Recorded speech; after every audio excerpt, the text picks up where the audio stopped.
Tension അടിച്ചിരിക്കുന്നവർക്ക് ഇനി ഒന്ന് relax ചെയ്യാം. നമുക്കൊരു വെറൈറ്റി ഭീഷണി കണ്ടാലോ. കേരളത്തിന്റെ ചരിത്രത്തിൽ ആദ്യമായിട്ട് സർക്കാർ ഉദ്യോഗസ്ഥരോട് നീ ചെവിയെ നുള്ളിക്കോടാ, നീ പെൻഷൻ വാങ്ങിക്കില്ലടാ, ഞാൻ ആരാണെന്ന് കാണിച്ചിരാടാ എന്ന രീതിയിൽ കേരളത്തിലെ സർക്കാർ ഉദ്യോഗസ്ഥരെ ഉസ്മാൻ ജി വിരട്ടുകയാണ്. കാര്യം എന്താണെന്നല്ലേ, ദേശാഭിമാനിയിൽ വന്ന ഒരു പരസ്യം. ഞങ്ങൾ 10 വർഷം മുമ്പ് ചെയ്ത കാര്യം നീയൊക്കെ ഓർമ്മിപ്പിച്ചു അല്ലടാ, നിന്റെയൊക്കെ ഊപ്പാട് വരുവടാ എന്ന രീതിയിൽ കീലേരി അച്ചു ഡയമണ്ട് ചട്ടമ്പി മോഡലിൽ ഒരു ഭീഷണി പുറത്തു വന്നിട്ടുണ്ട്. ഉസ്മാൻ ചട്ടമ്പിയുടെ ആ ഭീഷണി ഒന്ന് കണ്ടേ. ഉദ്യോഗസ്ഥരെല്ലാം വിറച്ചിരിക്കുകയാണ് ആ ഭീഷണി കണ്ടിട്ട്. ഒരു രാഷ്ട്രീയ ഡിപ്പാർട്ട്മെന്റ് ഒരു കാലത്തും ചെയ്യാൻ പാടില്ലാത്ത പച്ചയായ രാഷ്ട്രീയം കളിക്കുകയാണ്. ഇന്ന് PRD ഓഫീസ് AKG സെന്ററിലാണ് പ്രവർത്തിക്കുന്നത്. ഇത് ആളുകളെ തെറ്റിദ്ധരിപ്പിക്കാൻ വേണ്ടിയിട്ടുള്ള ഒരു പ്രചരണ വേലയാണ്. ഇംഗ്ലീഷ് ദിനപത്രത്തിന്റെ ഫ്രണ്ട് പേജിൽ, ചില മലയാളം പത്രങ്ങളുടെയും ഫ്രണ്ട് പേജിൽ PRDയുടേതായ പരസ്യം കൊടുക്കുകയാണ്. അത് ദേശാഭിമാനിയിൽ തയ്യാറാക്കി ഈ പരസ്യങ്ങൾ ഇവർക്ക് നൽകുകയാണ്. ഉമ്മൻചാണ്ടി ഗവൺമെന്റ് കാലത്തെ നല്ല കാര്യങ്ങളെ മറച്ചു വെച്ചുകൊണ്ട് കള്ളക്കഥകൾ പ്രചരിപ്പിക്കുകയാണ് ഇവർ ചെയ്തുകൊണ്ടിരിക്കുന്നത്. ഇത് ഒരിക്കലും കേരളത്തിൽ നടക്കാത്ത ഒരു കാര്യമാണ്. ഇത് അധികാര ദുർവിനിയോഗവും ധൂർത്തുമാണ് ഇവിടെ നടന്നുകൊണ്ടിരിക്കുന്നത്. PRDയുടെ പണം ജനങ്ങളുടെ പണമാണ്. ആ ജനങ്ങളുടെ പണം ഉപയോഗിച്ചുകൊണ്ടാണ് ഇത്ര കോടിക്കണക്കിന് രൂപ ചെലവഴിച്ചുകൊണ്ട് തെരഞ്ഞെടുപ്പ് പരസ്യം നൽകിക്കൊണ്ടിരിക്കുന്നത്. ഈ PRD ഉദ്യോഗസ്ഥന്മാർ ചെവിക്ക് നുള്ളിക്കോണം. ഇവരാരും പെൻഷൻ വാങ്ങിക്കാൻ പോകുന്നില്ല. ഇവർ കാണിക്കുന്നത് ശുദ്ധ മര്യാദകളാണ്. ഒരു കാലത്ത് ഒരു സംസ്ഥാനത്തും ഉണ്ടാകാത്ത നിലയിൽ തെരഞ്ഞെടുപ്പിന് വേണ്ടി CPMനെ സഹായിക്കാൻ വേണ്ടിയിട്ടാണ് ഇത് കോടാനുകോടി രൂപ ഈ മിസ്യൂസ് ചെയ്യുന്നത്. എല്ലാ ദിനപത്രങ്ങളും കൊടുത്തില്ല, നല്ല കാര്യം. പക്ഷേ പരസ്യത്തിന്റെ പ്രലോഭനത്തിൽ വസ്തുതകളെ വളച്ചൊടിച്ച് ജനങ്ങളെ തെറ്റിദ്ധരിപ്പിക്കാനാണ് PRDയും ഗവൺമെന്റ് ശ്രമിക്കുന്നത്. ഇതൊരിക്കലും ഉണ്ടാകാൻ പാടില്ലാത്ത കാര്യമാണ്. ഈ ഉദ്യോഗസ്ഥന്മാർ നാളെ ഇതിന് മറുപടി പറയേണ്ടി വരും. ഇത് ചെയ്യുന്ന ഉദ്യോഗസ്ഥന്മാർക്ക് മാത്രമായിരിക്കും അവർക്ക് ഉത്തരവാദിത്തം. സർക്കാരുകൾ മാറി മാറി വരും.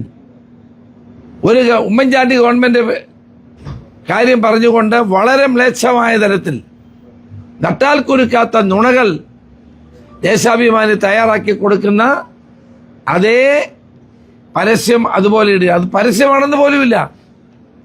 ആളുകൾ ധരിക്കുന്ന എന്താ, ഇത് വാർത്തയാണെന്നാണ്. പരസ്യം പോലുമല്ല. സ്പോൺസേഡ് എഴുതണ്ടേ, അത് എഴുതുന്നില്ല. PRDയുടെ ആണെന്ന് താഴെ കുറിപ്പ് കൊടുക്കണ്ടേ, അത് കൊടുക്കുന്നില്ല. എന്ത് മര്യാദകേടും കാണിക്കാമെന്നുള്ള നിലയിലേക്ക് PRD ഡയറക്ടർ അധപ്പതിക്കുകയാണ്. ഇയാൾ പണ്ട് കണ്ണൂർ കളക്ടറായിരുന്നു. കണ്ണൂർ കളക്ടറുടെ ആ കാലത്ത് CPMന്റെ ദാസ്യവേല ചെയ്തുകൊണ്ടിരുന്ന ആളാണ്, പാദസേവ ചെയ്തുകൊണ്ടിരുന്ന ആളാണ് ഈ മര്യാദകേട് മുഴുവൻ കാണിച്ചുകൊണ്ടിരിക്കുന്നത്. ഇതിനെതിരെ ശക്തമായ നിയമ നടപടികളും അത് ഞങ്ങൾ മുന്നോട്ട് പോകും. അധാർമികമായ ഈ നിലപാട് ജനങ്ങൾ തിരിച്ചറിയണം. ഒരു മര്യാദയുമില്ലാതെ കേരളത്തിലെ ജനങ്ങളുടെ പണം ഉപയോഗിച്ച് ഏകപക്ഷീയമായി CPMനെ LDFനെ സഹായിക്കാൻ വേണ്ടി, വെള്ളപൂശാൻ വേണ്ടി നടത്തുന്ന ഈ ശ്രമങ്ങൾക്കെതിരെ ശക്തമായ നിലപാടുമായി ഞങ്ങൾ മുന്നോട്ട് പോകാൻ ഇന്ന് തീരുമാനിച്ചിട്ടുണ്ട്. അല്ല, സർക്കാരിന്റെ വികസന പ്രവർത്തനങ്ങൾ പറയാനില്ലെന്ന് മാത്രമല്ല, സർക്കാരിന്റെ കെടുകാര്യസ്ഥത ഉൾപ്പെടെയുള്ളത് ജനങ്ങൾ അറിയുന്നു എന്ന് കണ്ടുകൊണ്ടാണ് 10 വർഷം മുമ്പ് നടന്ന ഉമ്മൻചാണ്ടി ഗവൺമെന്റ് കാലത്തെ നട്ടാൽ കുരുക്കാത്ത നുണകൾ പ്രചരിപ്പിച്ചുകൊണ്ടിരിക്കുന്നത്. ഈ നാട്ടിൽ എന്തെല്ലാം വാർത്തകൾ ഞാൻ ചോദിക്കട്ടെ, അല്ല ഞാൻ ചോദിക്കട്ടെ, ഈ ഗവൺമെന്റിനെതിരെ എത്രയോ പത്രത്തിൽ വാർത്ത വരുന്നുണ്ട്, എന്നാൽ അതുകൂടെ കൊടുക്കട്ടെ. കഴിഞ്ഞ 1 പിണറായി ഗവൺമെന്റിനെതിരെ എന്തെല്ലാം വാർത്ത വന്നു, സ്വർണ്ണക്കള്ളക്കടത്ത് ഉൾപ്പെടെ ഫ്രണ്ട് പേജിൽ വാർത്ത വന്നല്ലോ, അതെന്താ കൊടുക്കാത്തെ? അതുകൂടെ കൊടുക്കട്ടെ. അപ്പൊ ഉമ്മൻചാണ്ടി ഗവൺമെന്റ് കാലത്തെ മാത്രം എടുത്തു കൊടുക്കുന്നതിന്റെ ഉദ്ദേശം എന്താണ്? ഇങ്ങനെയാണെങ്കിൽ ചെയ്യേണ്ട 1 പിണറായി സർക്കാരിന്റെ കാലത്തെ സ്വർണ്ണക്കള്ളക്കടത്ത് ഉൾപ്പെടെയുള്ള സ്വർണ്ണക്കൊള്ള ഉൾപ്പെടെയുള്ള കാര്യങ്ങൾ കൊടുക്കട്ടെ. രമേശ്, ഇതിലെ പ്രധാന വാദം എന്ന് പറഞ്ഞാൽ ആ സമയത്ത് പവർ കട്ട് ഉണ്ടായിരുന്നു. അതല്ലേ ഞാൻ പറയുന്നത്, ഞാനത് പറയുന്നത്. ഞാൻ എന്താ പറയുന്നത്? പവർ കട്ടില്ലെന്നുള്ളതല്ലോ കഴിഞ്ഞ ഗവൺമെന്റ്. എന്നാ പിന്നെ ഒന്നാം പിണറായി ഗവൺമെന്റ് കാലത്ത് ചെയ്ത എല്ലാ തെറ്റുകളും പത്രത്തിൽ വന്ന് അതുകൂടെ കൊടുക്കട്ടെ. PRD നിഷ്പക്ഷമായി പ്രവർത്തിക്കണ്ടേ? എല്ലാവർക്കും ഉള്ളതല്ലേ, എല്ലാവരുടെയും പണമല്ലേ പോകുന്നത്? നമ്മുടെ എല്ലാവരുടെയും നികുതി പണമല്ലേ PRDയുടെ പണം?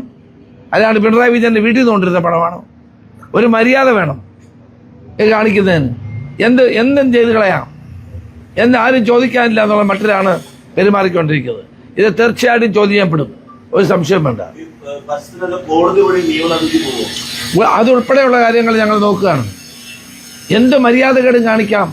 PRD ഡയറക്ടർ വിനീത വിധേയനായിക്കൊണ്ട് JK സെന്ററിൽ ഇതെല്ലാം ചെയ്യുന്നത്. അല്ല, IAS ഉദ്യോഗസ്ഥനല്ലേ, ഒരു മര്യാദ കാണിക്കണ്ടേ? ഓൾ ഇന്ത്യ സർവീസിലുള്ള ആളല്ലേ, ഒരു മര്യാദ കാണിക്കണ്ടേ? ഇങ്ങനെയാണോ ചെയ്യുന്നത്? സാധാരണഗതിയിൽ ഭീഷണിയെ കാണുമ്പോൾ കേൾക്കുന്നവർ കൂടി ഒന്ന് ഭയപ്പെട്ടു പോകുന്നതാണ്. പക്ഷേ കേട്ടുകൊണ്ടിരിക്കുമ്പോൾ തന്നെ ആ ഭീഷണിയുടെ താളത്തിനനുസരിച്ച് ഇങ്ങനെ ചിരിച്ചിരിക്കാൻ പറ്റിയ ഒരു അവസ്ഥ എന്ന് പറഞ്ഞാൽ കേരള രാഷ്ട്രീയത്തിൽ അപൂർവമാണ്. പല്ലു കൊഴിഞ്ഞൊരു സിംഹം അതിന്റെ ആരോഗ്യമൊക്കെ നഷ്ടപ്പെട്ടു, അവശതയിലാണ്. ആ അവശതയിൽ കിടന്നിട്ട് പഴയ കാലത്തെ ഓർത്തിട്ട് അമറിയാൽ എങ്ങനെ ഇരിക്കും?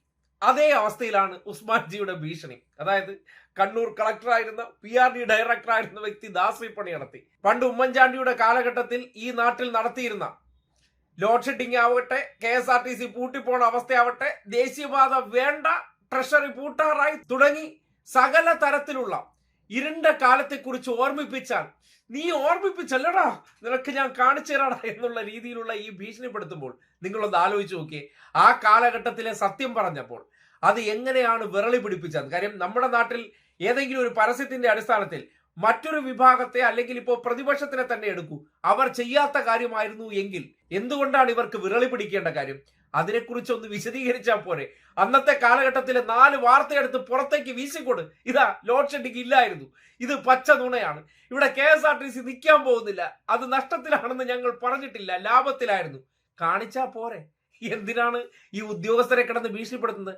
കേരളമായി ഇരുണ്ട കാലത്തിലേക്ക് പോകാതിരിക്കാൻ വേണ്ടി ജനങ്ങൾക്ക് PRDയുടെ നേതൃത്വത്തിൽ ഒരു അവയർനെസ് കൊടുത്തപ്പോ PRD നാട്ടുകാരുടെ പണം കൊടുത്ത് ഞങ്ങൾക്ക് പണിയൂടാ എന്ന് ചോദിക്കുന്ന ആ വില്ലത്തരമൊക്കെ കണ്ടിട്ട് വൈകുന്നേരങ്ങളിൽ ഒന്ന് ചിരിച്ച് നിങ്ങളൊന്ന് റിലാക്സ് ആയി ഇരിക്കൂ. അതുകൊണ്ടാണ് ഇങ്ങനെ ഒരു വെറൈറ്റി ഭീഷണി നിങ്ങളെ കാട്ടിത്തന്നത്.